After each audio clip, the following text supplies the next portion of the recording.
humans, vampires, ghouls, werewolves, Protestants, Catholics, Schrodinger cats, and Nazis. Hellsing is a vampire story unlike nearly any other that combines historical fact, theory, and some of the most famed literature of all time into one bloody, disgusting manga. I have already read and recently reread all of the Hellsing manga, so today we're talking about Hellsing's story, characters, inspiration, and author. By the order of the Royal Protestant Knights, welcome to Hellsing. I want to suck your blood! It's twilight time! Time for blood sucking! Kota Hirano's vampire manga, Hellsing, began running in the seinen manga magazine Young King Hours in April of 1997 and wrapped up in September of 2008. Hellsing's first chapter, Vampire Hunter, quickly introduces us to our three most important characters. Alucard, the vampire/hunter sent by his master to stop a vampire vicar in Cheddar Village, last surviving member of her police station, Ceres Victoria, and the namesake of the manga, Sir Integra Fairbrook Wingates Hellsing, head of the Hellsing Agency and Alucard's one and only master. Lucky fucking asshole. Watch me become a vampire, I'll be Integra's favorite. I really appreciate how quickly Hirano gets our main characters established and how this first chapter, and some to come, can be read as their own little horror stories before the main plot kicks off.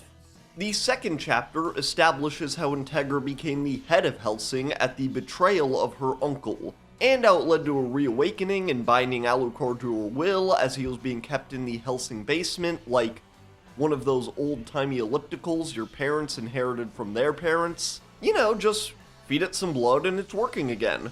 The third chapter kind of feels like a redux of the first. I'm not going chapter by chapter though for like every chapter in Hellsing, just to get ahead of this. While in the first chapter, we just got to see Alucard take down a vampire and get an understanding of the Hellsing Agency's goal, in this chapter, we see how Ceres has evolved after becoming a creature of the night. Alucard having turned her, she now hardly feels the recoil from her massive rifle and can see through the night like it's high noon. Also, while we'll see Hirano's art change and more so improve a drastic amount as the series goes on, here we see his unevolved but still very unique style. The character designs are incredibly distinct, especially Alucard with his goggles and wide-brimmed hat. The exaggerated poses and postures almost feel like the horror version of Araki's glitz and glamour poses, and the guns are beautiful. And after chapter 3 is where Hellsing really kicks off. And the world's gonna know your name. What's your name, man? Alexander Anderson! Chapter 4, the first of a three-part story called Sword Dancer, introduces us to the Catholics of Hellsing through Father Alexander Anderson. Section 13, Iscariot, is the Catholic Church's answer to the Protestants at Hellsing. I don't know how caught up on the politics of Christendom you are, but Catholics and Protestants have had a bit of a troubled relationship. Sword Dancer shows us for the first time an actual threat for Alucard. Like how Superman is weak to magic, Alucard is weak to insane Catholic magics, like blessed silver bayonets or teleportation Bible pages. This is where we see Alucard and Anderson's rivalry begin, promising Alucard that the next time, he'll kill the Protestant. And the vampire part too, sure. And with the Catholics, Protestants, and their insane respective monster squads established, we are ready to meet the true villains of Hellsing. Who is that? It's Mac, dude. This better be good. Holy shit! In Hellsing, even if you're a crusading Catholic, a member of the British government, or the most powerful vampire of all time, you are still less of a monster than a Nazi. The Leitstetts Battalion, or the Last Battalion, are a Kampfgruppe of Waffen-SS soldiers, who sacrificed what hollow, rotten souls they may have had to become vampires. We're introduced to the idea of this group at the conclusion of the 4-chapter Dead Zone story arc. When vampire brothers Luke and Jan Valentine attack Hellsing, leading an army of ghouls, vampire-created zombies, on Hellsing Manor. Luke Valentine takes on Alucard, telling him he's not one of those instant vampires, which will come back later. But in the meantime, Alucard shows him the horrors very comprehensible. It's time to educate you on how a real vampire does battle. Like, you know, a ghost dog with a gun is weird, but I can definitely comprehend it, which makes it worse, arguably.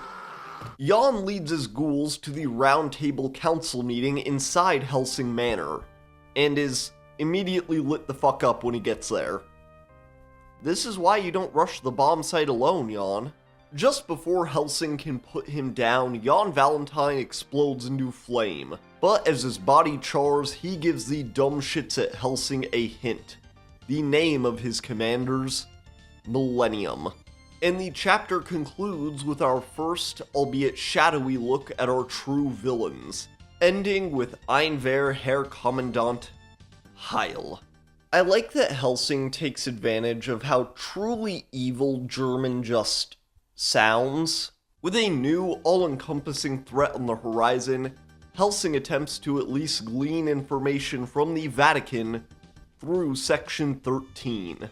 This is where we once again get to see my baby boy, Alexander Anderson, with one of the best full-page spreads in the first deluxe volume. But we also meet Father Enrico Maxwell, who I would certainly call the largest non-Nazi villain of the series. Anderson may be a holy bayonet ready to vanquish the foes of the Vatican, but Maxwell is a misogynist. You call my master a sow and expect me to let you live? I'm afraid that I'm just going to have to put a bullet in you. Maxwell reveals to Integra, after forcing her to choke out a please, that Millennium has been funneling troops, resources, even plundered family heirlooms out of Europe since the beginning of World War II.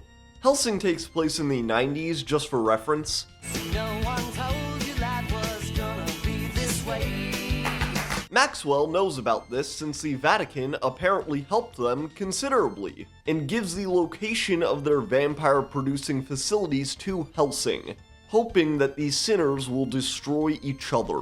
Alucard and Ceres, along with the mercenary group the Wild Geese, take a trip down to Rio de Janeiro for a covert mission, where they are immediately framed as terrorists and attacked by Bope and a dripped-out vampire. We get a great sequence of Alucard flexing on these regular human attackers, showing off his mastery over minds and pure powers of carnage. They may as well be made of tissue paper. And Tubblecane, the vampire dandy on the Millennium payroll, attacks Alucard and Ceres with a set of deadly playing cards. Damn it, never falls! And Tubblecane's name itself is a reference to the descendant of the biblical figure Cain, the first murderer. Tubblecane, however, becomes a blacksmith and is known as the first blacksmith of brass and iron. We'll get into more later, but Hellsing is littered with these references to classic literature, historical fact, theory, and even religious texts. Even if this one is a little random, honestly. Ultimately, Tubblecane is defeated by Alucard and then burned in the same fashion as Jan Valentine. But the following 3-part story, Age of Empire, is where we get our first true look at our undead Nazi villains. Through Maxwell's inquisition upon a bishop of the Vatican, the traitor reveals that he met the Major at the conclusion of Operation Barbarossa, the Nazis' failed attempt at invading and conquering the Soviet Union, and helped him smuggle men, arms, weaponry, and plundered treasure to South America, under the promise of eternal life. This bishop describes our main villain, the Major, in 2 contrasting ways, painting a beautiful picture for this pathetic yet horrifying commandant. Awfully short for an SS soldier, let alone officer, with a pudgy, even obese frame, a leering grin with unpleasant eyes, but who spoke as if he were a commander of Hell's own minions. The Major wishes to savor war. This war, the next war, and the next. An endless downfall of bloodshed. And they're on their way to reintroduce themselves to their fellow Nazi commanders also hiding in South America. Here we learn what has given the Major such command within the remnants of the party, acting on the orders of the late Fuhrer with his Special Operation 666, even going by the acting Fuhrer to the chagrin of the old guard hiding in their caves. We also meet the Major's special lieutenants known as the Werewolves, who become architects for action set pieces. Rip Van Winkle, Zoran Blitz, the Captain, and Warrant Officer Schrodinger. And with these commanders and an army of 1,000 vampirized Waffen SS, the Major seeks to savor the joy of war limitlessly. For this war and the next on the next. And with the audience having had a formal introduction to our villains, it's time for our protagonists and Maxwell to meet them. In a meeting to discuss this new threat between Hellsing, British High Command, Iscariot, and even the Queen herself, it comes to them. Schrodinger arrives with an iPad, I guess, to give the message to their foes, allowing the Major to speak directly to them and to witness them kill the other Nazi officers. I wonder if this is the first time the Queen of England has seen a cat femboy? Or does she know about these? And the first act of Hellsing ends with one of my favorite manga reveals I've gotten to experience fully unspoiled. The Leitstas Battalion is heading to attack London. Why couldn't anyone else attack London? I would support literally anyone else attacking London. This is where Hellsing really starts going and never stops moving. The invasion of Britain, Operation Sea Lion 2. Beginning with Millennium's premier sniper, Rip Van Winkle, named after the titular character of the classic American tale, where a man gets so plastered he sleeps through the entire American Revolution. Rip Van Winkle, with the help of her supernatural musket and a ship full of British turncoats, takes over a Royal Navy aircraft carrier, even defacing it with a swastika on the flat part of the ship. The second and third volumes of the Hellsing Deluxe Edition, which I read this in, are basically just two very long, unbroken action sequences, so I won't be getting into the plot specifics as much, but this manga is so fun to read, guys. Hellsing doesn't really feel like reading any other manga, partially because its inspirations are mainly in classic vampire literature and real historic fact, but it even feels structurally different. While Hellsing 2001, the Hellsing Ultimate OVAs, and Hellsing Abridged all have their fans, I still do not think a true adaptation of Kota Hirano's work has been created. I think Hellsing would best be done in a two-movie adaptation, a duology as they're known among us film buffs. The first film will cover a majority of what we've discussed so far, maybe with some things condensed if we can't fit all of this into 2 hours or so. The conclusion of the first film will be the reveal that the Leitstas Battalion is heading to conquer London.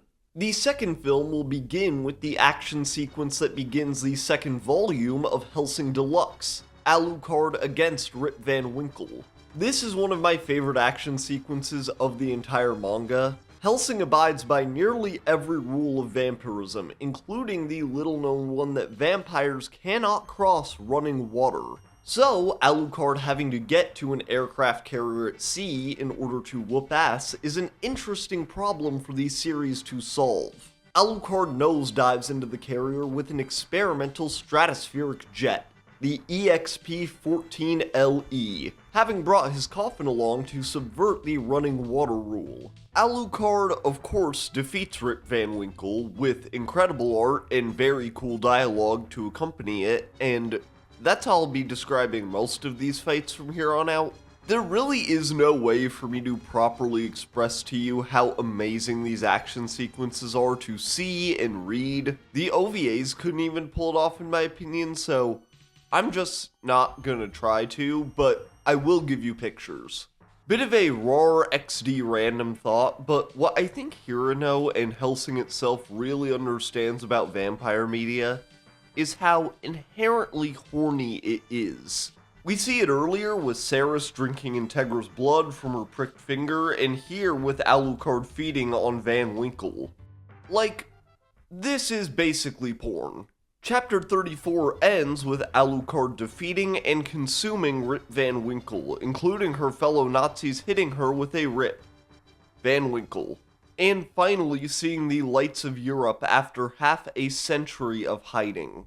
The SS are practically licking the windows on their airships when they see London, and the remainder of the series is basically one long, horrific action sequence. See, the Latestas Battalion does not want to conquer London as much as they want to burn it to the ground. Beginning with a launch of V-1 fighter jets into Parliament, city centers, that big dumbass clock they all worship, the Nazis' assault on London is one of the most upsetting and awful things I've seen in any manga. There's a thought process of feeling sympathetic for the Nazis, perpetuated by soulless freaks like Douglas Murray, that the Nazis actually felt really super bad about their bloodshed and slaughter. But Hellsing's heightened depiction of their evil is far more accurate to the walking demons they were than that idea. Chapter 38 depicts the Latestas Battalion's ground assault on London, set to lyrics within the text as they shoot into crowds with abandon, toss grenades into piles of barely alive civilians, and literally eat babies. The SS attempt to capture Sir Integra and very nearly do, but drive Anderson to save her, and slaughter the Nazis trying to take her back to the Major. Anderson is doing this against the orders of Archbishop Enrico Maxwell, who has himself ordered Iscariot to capture Integra. And while watching London burn in a sea of fire from the coastline of France, Archbishop Maxwell, with his new authority, launches the Ninth Crusade.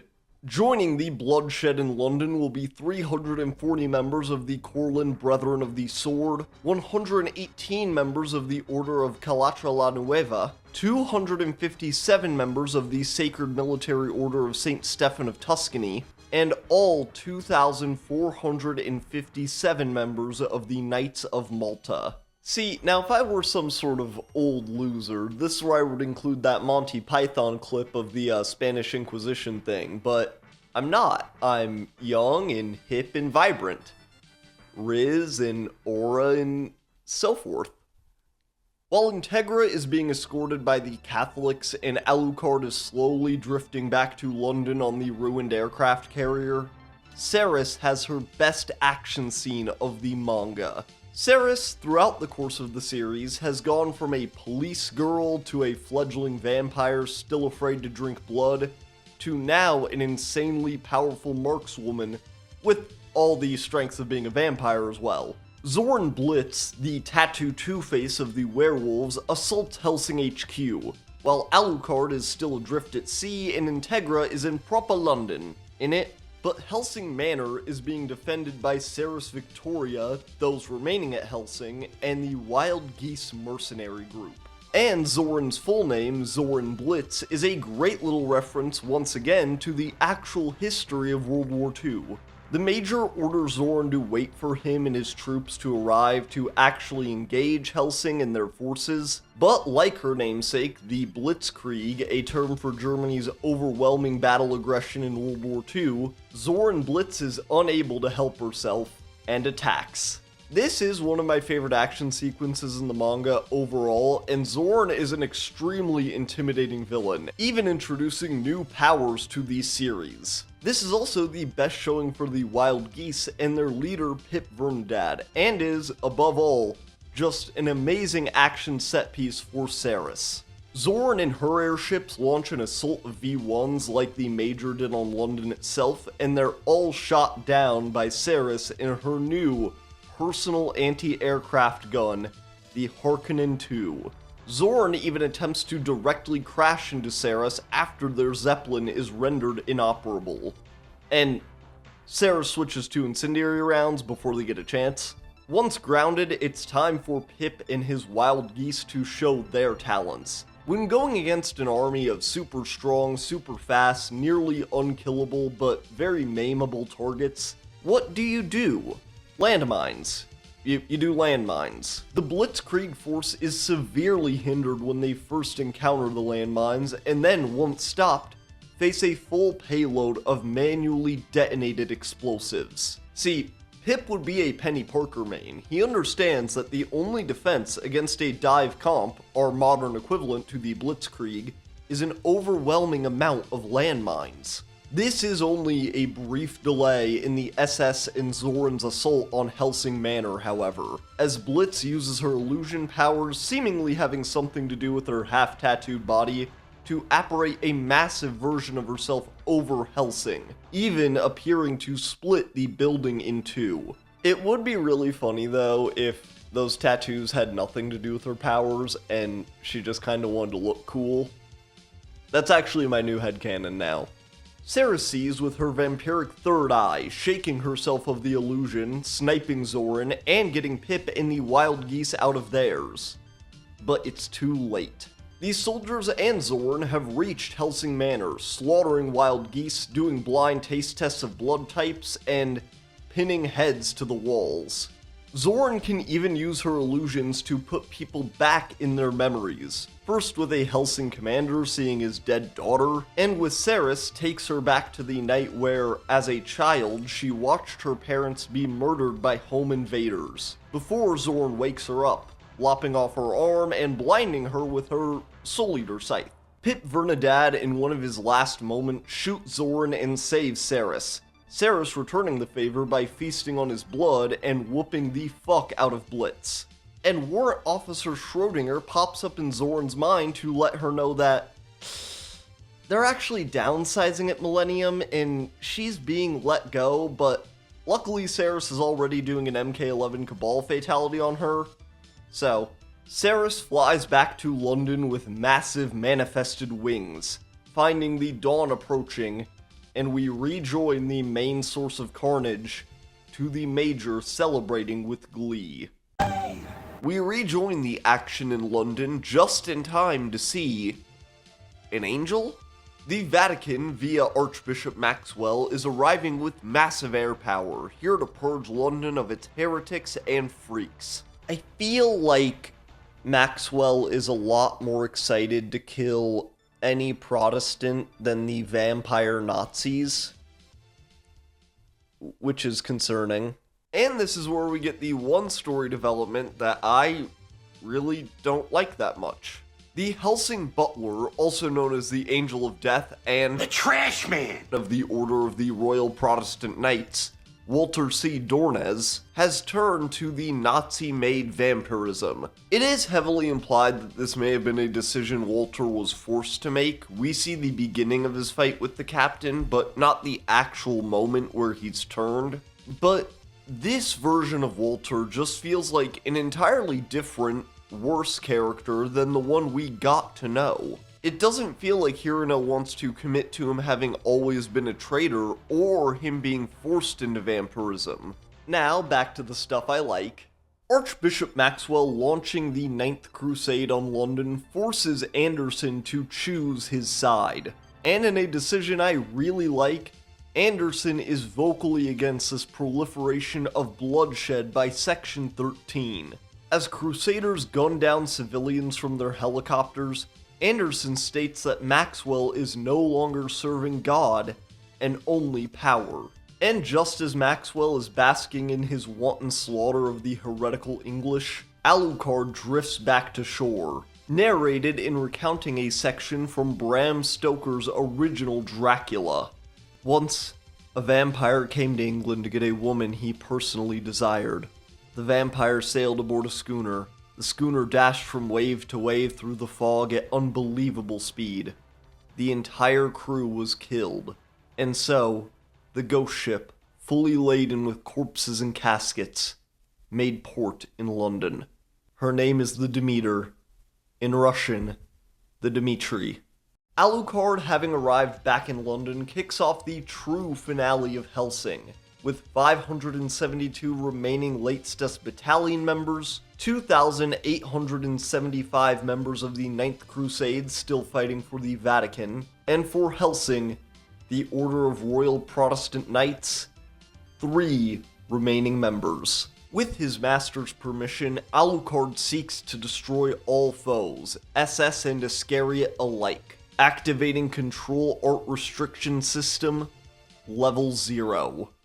Here standeth the bird of Hermes, eating mine own wings! Alucard faces off against the Major and Anderson with their respective forces behind them. Alucard, having fully released his restriction system, means that every single person he has ever killed is fighting with him. From Bope members to knights, Ottoman soldiers, and even the vampires we've seen him face and feed on. And Alucard himself appears as he did in his first life. And from one of Gambit Vampire's playing cards, Archbishop Maxwell's helicopter is brought down. He crashes to Earth but finds himself safe from the hordes of London ghouls. Until Anderson. In the chapter after Maxwell's death, we see when he first arrived at the orphanage he grew up in, having been abandoned by his parents for being the child of a mistress, telling Anderson himself, "I need no companions. I will become great and look down on all of them." And to end off the second deluxe volume, Anderson meets Alucard for their last confrontation. Nicely done, my nemesis. I am a servant of God. This is a great fight. Alucard and Anderson go head to head until Anderson is holding up his own arm with his mouth. Alucard even admires his human spirit, the strength of his relative weakness. And the remaining Iscariot members come to assist Father Anderson, until he can play his trump card. Anderson reveals Section 3, Matthew, from the Vatican's Reliquary of Holy Artifacts, a nail, presumably one of the nails that put Christ on the cross. I love this twist, not only because Catholic relics are insane, fascinating, and insanely fascinating, but my favorite thing about this development is how genuinely sad Alucard looks that Anderson will become a monster like him. Especially because he now knows that Anderson won't be a worthy foe to defeat him. Alucard must be killed by a human. Anderson also has tons of fantastic monologues in the series. His dialogue is right up there with Alucard's for my favorites, but the one right before he pierces himself with the nail and gives up his humanity is just perfection. I just need to be a bayonet. A bayonet named Divine Punishment. I wish I'd been born a storm, or a menace, or a single explosive. No heart, no tears, just as a terrible gale'd been good. And if with a pierce of this, I can become that, then so be it. Amen. It was very difficult to not do the accent. Anderson becomes a horrible creature of regenerating thorns, a sick little Easter egg to the Roman cops torturing Jesus. The new inhuman Anderson and Alucard fight, and Anderson nearly wins. In the moment before what would be Alucard's death, we see his beginnings as a human boy, having been abused by the church in the classic way, let's call it. But Ceres, the police girl Alucard wasn't even supposed to turn into a vampire, saves Alucard in his last moments. Alucard does a puke and rally to regain his strength and end Anderson, saying he would have given him his heart if he had been a human. And in his last moments, as he fades away into nothing, Anderson seemingly regains a bit of his humanity, saying he can hear the voices of the children at the orphanage. And then Walter desecrates Anderson's body in its last moments, making him not only an enemy of Hellsing, but of Iscariot too. Alucard faces down Walter C. Dornez for their first and final confrontation. Integra and Ceres Victoria go to take out the Major in his airship, and Alucard turns into a girl? I'm not sure why he did that. Even though it's a close match, Alucard demonstrates that Walter's unnatural SS-invented vampirism is no match for his organic, non-GMO vampirism. But honestly, I don't think their fight is that interesting. Let's move on to the more interesting part of the finale, please. We finally see the backstory of the Major, the lengths he has gone to create all of this, to create this perfect opportunity to kill Alucard. In flashback, we see him and his Nazi comrades defeated by the Red Army of the USSR. The Major, assisted by Doc and Captain, just barely escapes with his life. After witnessing some of Alucard's power before his death, but rejecting the call of vampirism, he has found an archenemy for his forever war, and laid the dominoes for this moment for the next 50 years. Alucard recalls all the lives he's dispelled to fight these massive armies back into himself, as the Major smiles and snaps his fingers, declaring, "I win." Warrant Officer Schrodinger, like his namesake Schrodinger's cat, is a self-observation which possesses its own will, meaning he can be anywhere he wants at any time, so long as he perceives himself there.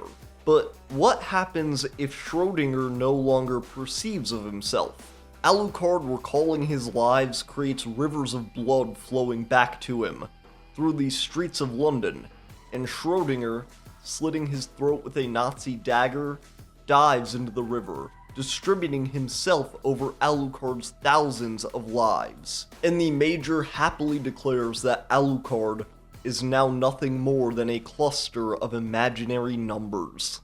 In the meantime, while Alucard has been fighting Walter and becoming a weird, intangible, imaginary soup, Ceres has been fighting the Captain, now revealed to not just be a werewolf, but a sexy werewolf. Oh no, he's hot! I don't like Ceres' fight against the Captain as much as I like her fight against Zoran Blitz, but there's still a lot of great stuff here. The Captain's werewolf powers have a cool, kinda ghost twist on them. He's like some kinda spirit werewolf. I really enjoy Pip Vernadad returning through Ceres to help her out and hype her up for the fight. And I just love where it ends up taking place, in the bowels of the Major's main airship, where they've stored every piece of art, jewelry, and arms that they've ever plundered, down to silver teeth fillings which end up being the Captain's undoing. In the same way, I really love the conclusion for the Major. It's been an obvious question as to how the Major still appears the same as he did in World War II. For a while, especially due to a panel at the end of Deluxe Volume 2, I thought that the Major may himself be a vampire, but he sees himself as fully human. The Major has kept himself alive and youthful appearing thanks to the help of Doc, turning him into a very impressive cyborg, to be quite honest. You know, you hate to give it to a Nazi, but Doc really popped off here. The Major detests those he sees as inhuman, be they vampire, were-creature, Jew, or socialist. He insists that even if he were nothing more than a brain floating in a jar of culture fluid or memory circuits in a huge supercomputer, he would still be of his own will. He would still be a human. And after Integra finally puts this fat loser down, she insists that he is wrong.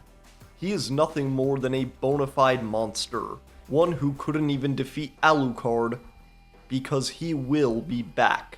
And in one of the final twists of the story, and one of my favorites in the series, especially one of my favorite literary references in the series, we finally find out how the Nazis have been making these artificial vampires with the corpse of Mina Harker. Mina Harker is the protagonist of Bram Stoker's Dracula novel, and the kind of protagonist of the Bela Lugosi film. Millennium used her corpse, and now skeleton, to extract the formula for these man-made vampires. With a command from Integra, Ceres flies the two of them back to Hellsing Manor, with the Nazis and Iscariot reduced to no threat at all. And in a conclusion that I absolutely love, we jump forward to 2030, which is only in like 4 years. Oh my god, I'm gonna be old and die one day. Integra has graduated from MILF to GILF, with Ceres now as her faithful servant. We see Iscariot wait for their 10th crusade, which they ensure will be a success, and Alucard finally returns. And after killing every life inside of him except for himself and Schrödinger, all 3,424,867, Alucard is back and can now be anywhere he wants, and has returned to his master. And the series ends with Alucard once again drinking from Integra's finger. I feel like a historian, but for something entirely fake. But to be a historian for things that are only sort of fake, let's talk about some of the historical references in Hellsing that I missed. While the idea that the Nazis or even the SS were significantly steeped in paganism, the occult, or mysticism in general is an over-exaggeration, it was a definite belief and fascination for some of those in high command, most notably Heinrich Himmler, Hitler's Luigi. Himmler was fascinated with the occult, even crafting the double lightning bolt logo for the SS from a collection of runes created by an Austrian occultist. And in one of the funniest things to have ever happened, Himmler even personally led an expedition to Tibet to find magic ice. So, to all information we have, it seems incredibly likely that Hitler did not have a Special Order 666 to create Nazi vampires. But Himmler might have. And to get back into real history, let's start where the Nazis in the series do. South America. This is pretty well known at this point, but for any Luddites who somehow stumbled upon a working internet connection, many notable Nazis fled to South America in the final months of Nazi Germany. Just probably not Hitler, in my opinion. Isolated colonies of German immigrants in South America even became very helpful for Latin American fascist regimes, like with Colonia Dignidad in Pinochet's Argentina. And in what I think is the most interesting and direct historical reference in Hellsing, is the name for the late Stuss's battalion's invasion of London, Operation Sea Lion 2. Operation Sea Lion was a planned but eventually scrapped operation for the invasion of London from Nazi-occupied France. While it was never carried out, it's theorized that the resources and manpower dedicated to even the preparation of Sea Lion led to the failure of Operation Barbarossa and the Nazis' inability to conquer the Soviet Union. And as for the fictional side, Hellsing makes a ton of references to classic literature. Mainly is obviously Bram Stoker's Dracula, but other literature, especially 19th century German literature, is referenced too. In Alucard's fight against Rip Van Winkle, the opera Der Freischütz is referenced, and the Major calls the invasion of London a Walpurgis Night, in reference to the tragedy of Faust. But history, literature, that's lame nerd stuff. Let's get back to the cool nerd stuff. The Hellsing Deluxe editions have straight up the best extra content I've seen in a deluxe, perfect, full metal, whatever fancy version of your preferred manga calls itself. Not only do you get all 3 chapters of Crossfire, the Hellsing spin-off following 2 members of Iscariot, but an afterward starring Luke and Jan Valentine in the intentionally shitty style Hirano does when he isn't popping off. You also get a title page gallery, dust jacket art, a cover gallery, and my favorite extra thing in Hellsing Deluxe Volume 3. So much insight into the weird mind of Kota Hirano through doodled covers of the volumes, and one of the most interesting about the author segments I've read. Seeing an author at their best when they're really showing their strengths is obviously great, but I also love when an author just lets it all hang out. We have great character descriptions next to the shittiest doodles of them you could imagine, my favorite being Zoran Blitz's. To quote Hirano, having to draw the tattoos on her face and whatnot each and every time is such a monumental pain that she dies in the next installment. And to leave off, an excerpt from one of Hirano's weird, rambling note pages. And I quote, "You know, big breasts are great no matter how many women there are." Which I thought this spoke very true to the work of the author. Hirano does love large-breasted women, although interestingly, not a utilizer of cleavage in his art. Sort of a reverse Oda in that way. I guess that's the video. Quick! We have to kill the boy! How'd you know he's a vampire? He's a vampire? Ah! Well, like every video I make these days, that took longer than I thought it would, but I had a great time rereading and covering Hellsing for this video. If you like horror or seinen manga, like, at all really, I would really recommend that you check this out. You can read it digitally, obviously, but you can also get the not perfect edition, the deluxe editions for usually $35 on Amazon. Try and get them at your local bookstore if you can, obviously, but it's a great option. These are great collections. But that is the video for this week, y'all. I'll see you next time.